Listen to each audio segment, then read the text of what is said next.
الحمدللہ والصلاۃ والسلام علی رسول اللہ۔ بھائی کا سوال ہے کہ نماز کے بعد کے اذکار کے حوالے سے ہماری رہنمائی فرما دیں۔ نماز کے بعد کے اذکار کے حوالے سے سنت طریقہ یہ ہے کہ ہر مسلمان چاہے وہ امام ہو یا مقتدی یا منفرد نماز پڑھنے والا، ہر فرض نماز کے بعد استغفر اللہ 3 دفعہ کہے گا۔ اس کے بعد اللہم انت السلام ومنک السلام تبارکت یا ذا الجلال والاکرام، اے اللہ تو ہی سلامتی والا ہے اور تیری طرف سے ہی سلامتی ہے، تو ببرکت ہے، اے بزرگی اور عزت والے۔ یہ الفاظ پڑھے گا۔ پھر اگر نماز پڑھنے والا امام ہے تو لوگوں کی طرف منہ پھیر لے اور ان کے سامنے بیٹھ جائے۔ پھر امام سمیت تمام مقتدی اور اسی طرح اکیلے نماز پڑھنے والا بھی یہ الفاظ کہے گا۔ لا الہ الا اللہ وحدہ لا شریک لہ، لہ الملک ولہ الحمد وہو علی کل شیء قدیر، لا حول ولا قوة الا باللہ، لا الہ الا اللہ ولا نعبد الا ایاہ، لہ النعمة ولہ الفضل ولہ الثناء الحسن، لا الہ الا اللہ مخلصین لہ الدین ولو کرہ الکافرون۔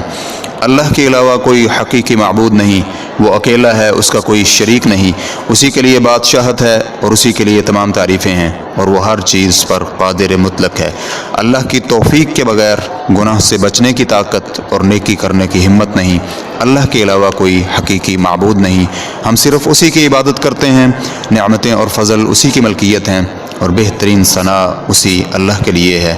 اللہ کے علاوہ کوئی حقیقی معبود نہیں، ہم اسی کے لیے عبادت کو خالص کرنے والے ہیں، اگرچہ یہ بات کافروں کو ناپسند ہی کیوں نہ ہو۔ اسی طرح یہ الفاظ بھی پڑھے گا۔ اللہم لا مانع لما اعطیت ولا معطی لما منعت ولا ينفع ذا الجد منک الجد۔ ترجمہ: اے اللہ تو جو چیز عطا کر دے اس چیز کو کوئی روک نہیں سکتا، اور جس چیز کو تو روک لے کوئی شخص وہ چیز دے نہیں سکتا، اور کسی مالدار کی مالداری تیرے ہاں کچھ بھی فائدہ مند ثابت نہیں ہو سکتی۔ نماز مغرب اور فجر کے بعد سابقہ دعائیں پڑھنے کے ساتھ ساتھ یہ دعا بھی 10 دفعہ پڑھے گا۔ لا الہ الا اللہ وحدہ لا شریک لہ، لہ الملک ولہ الحمد یحیی ویمیت وہو علی کل شیء قدیر۔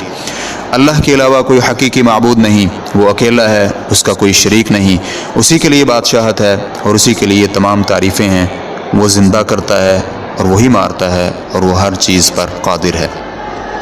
اس کے بعد سبحان اللہ 33 بار، الحمدللہ 33 بار، اللہ اکبر 33 بار کہے گا، اور پھر 100 کا عدد پورا کرنے کے لیے یہ الفاظ کہے گا۔ لا الہ الا اللہ وحدہ لا شریک لہ، لہ الملک ولہ الحمد وہو علی کل شیء قدیر۔ اللہ کے علاوہ کوئی حقیقی معبود نہیں، وہ اکیلا ہے، اس کا کوئی شریک نہیں، اسی کے لیے بادشاہت ہے اور اسی کے لیے تمام تعریفیں ہیں اور وہ ہر چیز پر قادر ہے۔ امام، مقتدی اور منفرد نماز پڑھنے والے کے لیے ہر فرض نماز کے بعد ان اذکار کو درمیانی آواز میں پڑھنا سنت ہے۔ صحیح بخاری اور مسلم میں عبداللہ ابن عباس رضی اللہ عنہما بیان کرتے ہیں کہ جس وقت لوگ فرض نماز سے فارغ ہوں تو بآواز بلند اذکار کرنا نبی علیہ الصلوۃ والسلام کے زمانے میں بھی موجود تھا۔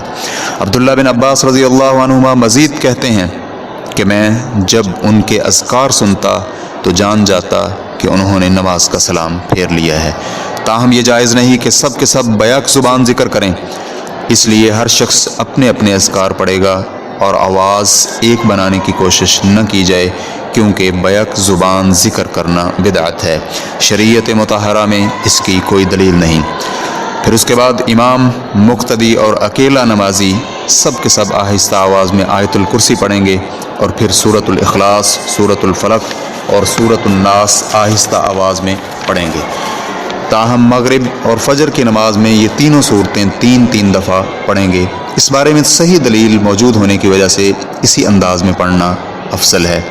اللہ رب العزت ہمیں قرآن و سنت کا صحیح فہم اور اس پر عمل پیرا ہونے کی توفیق عطا فرمائے۔